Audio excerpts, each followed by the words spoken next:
चंडीगढ़ अमर उजाला से मैं वीना तिवारी।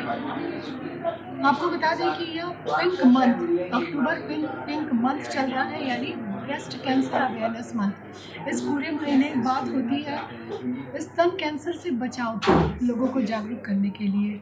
ये क्या है ये बीमारी और किस स्तर ये बढ़ रहा है और कैसे इस पर काबू पाया जा सकता है, इन तमाम सवालों का जवाब देने के लिए हमारे साथ हैं पीजीआई रेडियोथेरेपी डिपार्टमेंट के प्रमुख प्रोफेसर राकेश कपूर जी। ये हमें बताएंगे ये बीमारी कितनी गंभीर है, गंभीर होने के बावजूद इसका इलाज उपलब्ध है तो क्या क्या इलाज है और कैसे इससे बचाव किया जा सकता है। स्वागत है सर आपका।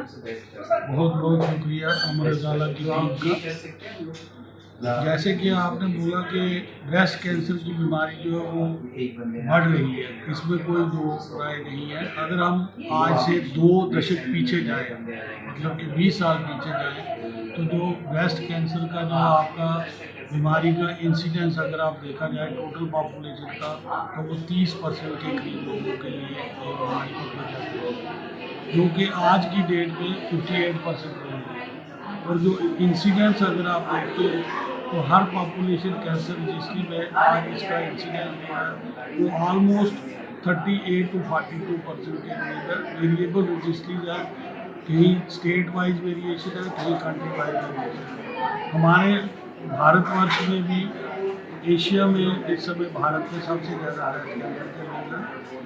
और जो आपने कहा कि इस कैंसर के जो मुख्य कारण बढ़ने के हैं, तो बहुत से कारण हैं, जिसमें सबसे पहले तो हमारी रिप्रोडक्टिव हेल्थ और उसकी चेंज है, वो सबसे ज़रूरी चीज़ है। दूसरी जो सबसे बड़ी चीज़ है वो एक जिसको मैं बोलूँगा पैराडॉक्स। मैं इसे पैराडॉक्स इसलिए कहता हूँ कि हम चाहते हैं कि there should be a financial stability amongst the women. We want that they should be educated, but reciprocally अगर आप देखें तो ब्रेस्ट कैंसर का इंसिडेंस इसी कैटेगरी की वुमेन में बढ़ा हुआ है। तो ये पैराडॉक्स है। हमें ये सोचना पड़ेगा क्या इस पैराडॉक्स की वजह से जो दूसरे रिस्क फैक्टर्स हैं, जिनमें मैंने रिप्रोडक्टिव हेल्थ, हमारा खाने पाने का तरीका, high risk consumption of alcohol, smoking, ये क्या इसमें कंट्रीब्यूट कर रहे हैं। तो ये मेन कारण इसमें यही 4 है जिससे ब्रेस्ट कैंसर बढ़ रहा है। ऑब्वियसली अगर ये हो रहा है तो हमें अर्ली डिटेक्शन की तरफ ध्यान देना पड़ेगा। और इंडिया में और बाकी दुनिया में अगर आप कंपेयर करते हो तो ब्रेस्ट कैंसर के ज़्यादा पेशेंट 50 ईयर एज के नीचे आते हैं, और उसमें 60% लोग जो है वो तीसरी और चौथी स्टेज में मिलते हैं, जो कि और भी बुरी बात है, बिकॉज उनका सर्वाइवल जो है वो कम होता जाता है, जो ऑल द मोर ये रीजन को डिपिक्ट करता है कि हमें कैंसर स्क्रीनिंग पे और जोर डालना पड़ेगा।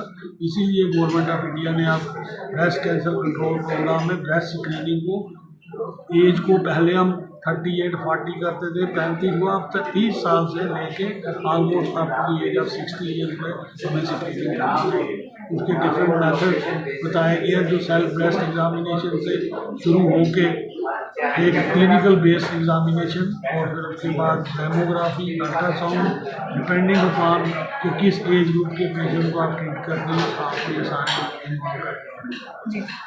जैसा कि प्रोफेसर राकेश कपूर जी ने बताया कि बीमारी तेज़ी से बढ़ रही है और पहले जो उम्र था, एक स्तर था उम्र का जिस उम्र में ज़्यादा होता था, वो भी अब नीचे आ गया है। मतलब अब कम उम्र की महिलाओं को ये बीमारी हो रही है। कारण भी उन्होंने बताया और उसको जांचने के लिए जो विभिन्न टेक्निक है उसके बारे में बताया। सर कुछ ऐसे उपाय बताइए और ये भी बताइए कि पीजीआई में इलाज की क्या क्या टेक्निक विश्व स्तरीय यूज़ की जा रही है, और मरीजों महिलाओं को जागरूक करने के लिए क्या प्रयास कर रहे हैं पीजीआई अपने स्तर पर। देखिए, पीजीआई शुरू से ही हेल्थ केयर सेक्टर में इस समय हमारी कंट्री में तो दूसरा स्थान प्राप्त है। पहला एम्स है, दूसरा पीजीआई। तो जो टेक्नोलॉजी की बात है, ऐसी कोई फैसिलिटी जो पूरी दुनिया में ब्रेस्ट कैंसर या किसी भी कैंसर के ट्रीटमेंट में यूज़ हो रही है, वो पीजीआई में सब अवेलेबल हैं। चाहे वो आप मिनिमल इन्वेसिव सर्जरी की बात करें, चाहे आप सर्जिकल रिकन्स्ट्रक्शन की बात करें, चाहे हम रेडियोथेरेपी में रेडियोथेरेपी इक्विपमेंट की बात करें, लीनियर एक्सीलरेटर की बात करें, ब्रेथ होल्ड टेक्निक से कॉम्प्लिकेशन कम करने की बात करें, ब्रेकीथेरेपी ब्रेस्ट कैंसर में करें, वो सब अवेलेबल है।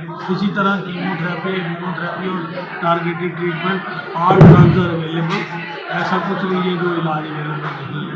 हमारे मुल्क में भी, हमारे इंस्टीट्यूट है, तो ये चीज़ें अवेलेबल है। स्क्रीनिंग के लिए ऑलरेडी जैसे मैंने आपको बोला कि हम जो 30 साल की उम्र से लेके नॉर्मल में और 60 ईयर्स तक आप स्क्रीनिंग हम करते हैं ब्रेस्ट कैंसर में नॉर्मल पॉपुलेशन। अगर कोई हाई रिस्क पॉपुलेशन है जैसे जिनकी फैमिली में ब्रेस्ट कैंसर, ओवेरियन कैंसर या कोलोरेक्टल कैंसर है, तो उनकी स्क्रीनिंग थोड़ी अर्ली एज हम 25 से शुरू कर सकते हैं।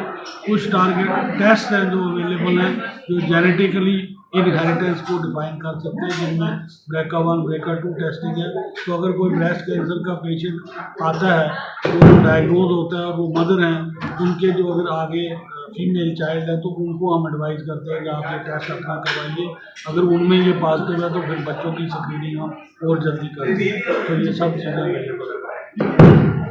जैसा कि कपूर सर ने बताया कि पीजीआई में इलाज की उच्च तकनीकों का उपयोग किया जा रहा है, तो डरने की ज़रूरत नहीं है, बस लक्षणों पर गौर करने की ज़रूरत है। और अगर किसी भी तरह के लक्षण आपको लगते हैं कि ब्रेस्ट कैंसर से जुड़े हो सकते हैं, तो बिना देरी की आप आइए पीजीआई या फिर अपने नज़दीकी अस्पताल जाइए, वहाँ जाँच कराइए। स्क्रीनिंग की सुविधा लगभग सारे अस्पतालों में उपलब्ध है।